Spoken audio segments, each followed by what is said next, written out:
Halo sahabat Misteri Channel. Masih banyak dari kita yang belum tahu tentang misterinya sejarah yang ada di Tanah Jawa. Kali ini saya akan memberikan rangkuman tentang asal-usul Syekh Rohmat Suci. Beliau adalah penyebar agama Islam di Tanah Jawa.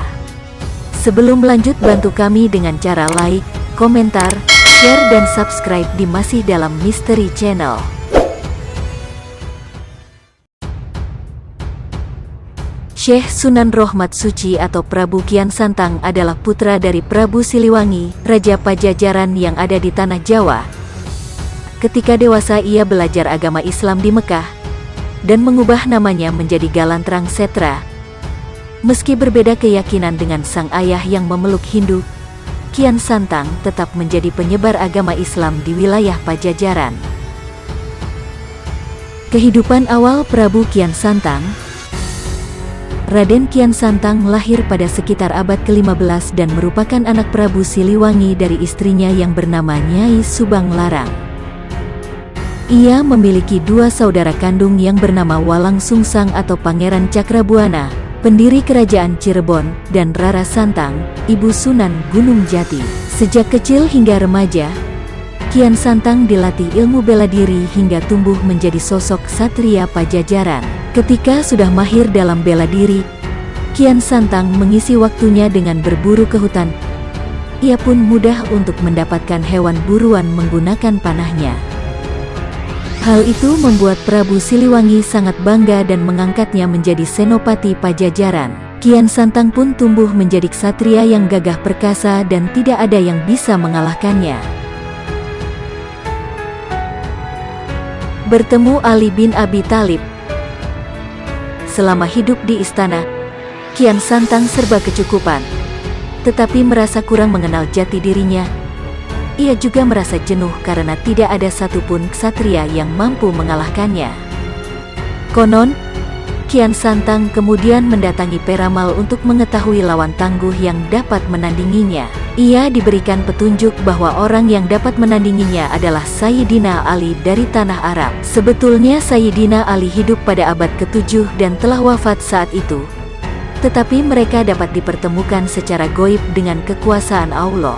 Selain itu, Kian Santang harus melakoni dua syarat agar dapat bertemu Sayyidina Ali, yaitu melakukan semedi di ujung kulon dan mengganti namanya menjadi Galantrang Setra. Galantrang berarti berani dan Setra berarti bersih atau suci. Setelah melakoni dua syarat tersebut, Kian Santang segera melakukan perjalanan ke Arab untuk menemui Sayyidina Ali. Sesampainya di Mekah, ia bertemu seseorang dan kemudian menanyakan keberadaan Sayyidina Ali. Orang tersebut mau memberitahu keberadaan Sayyidina Ali, asalkan Kian Santang mau mengambil tongkatnya yang ditancapkan di tanah. Tidak disangka, Kian Santang kesulitan mencabut tongkat itu hingga keluar darah dari seluruh tubuhnya ketika berupaya untuk menyelesaikan tugas yang dianggap sangat mudah.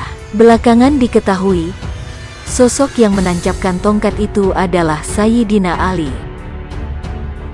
Kian Santang mengajak Prabu Siliwangi masuk Islam.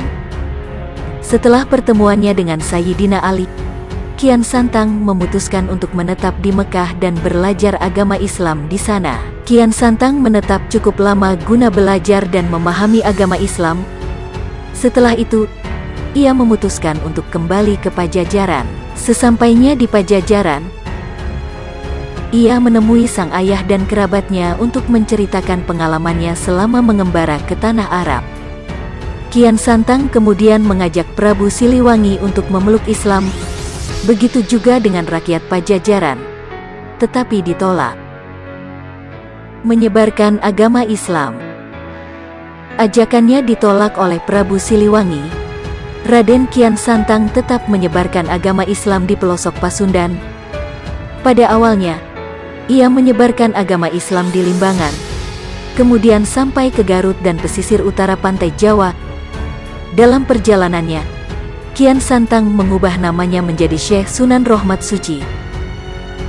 Ia pun pergi ke Galuh dan berhasil mengislamkan Raja Galuh Pakuwon di Limbangan, yang dikenal memiliki nama Sunan Pancer. Berkat Sunan Pancer, agama Islam tersebar luas dan berkembang di daerah Galuh, Pakuwon, Sejak penguasa lokal menjadi banyak, ajaran Islam berkembang di hampir seluruh wilayah Priangan.